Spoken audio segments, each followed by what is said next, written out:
First, it means naming reality. Stop invoking rules-based international order as though it still functions as advertised. Call it what it is, a system of intensifying great power rivalry where the most powerful pursue their interests using economic integration as coercion.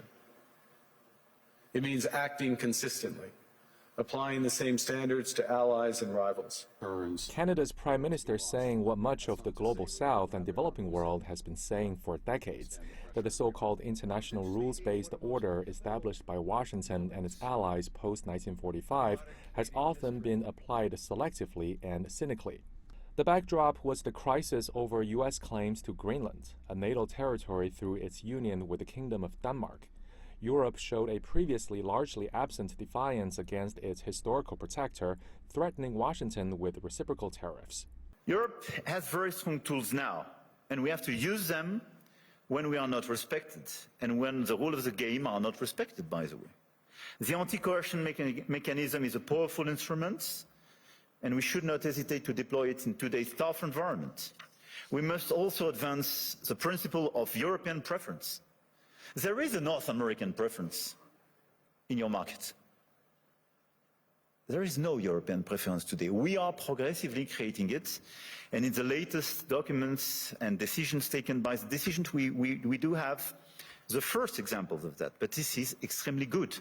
Ultimately, President Trump backed away from threatening additional tariffs or military action in his efforts to acquire Greenland for the U.S.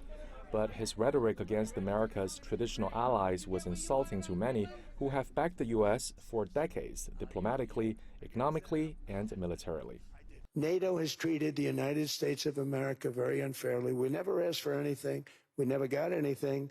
We actually took care of the needs of NATO for years and years, which I felt was always unfair, so I got NATO to pay, because they're rich countries. But I think it's time that NATO step up.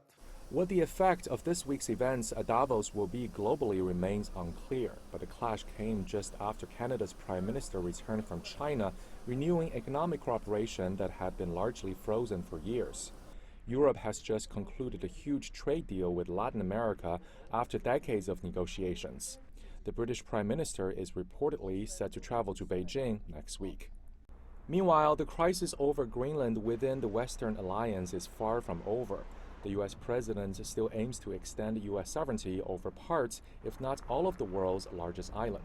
His forcible seizure of Venezuela's President Nicolas Maduro just a few weeks ago has been criticized as a breach on international law. Trump continues to threaten Iran and other nations too. Many allied nations of the U.S. are now looking beyond Washington in terms of alternative trade and diplomatic ties too.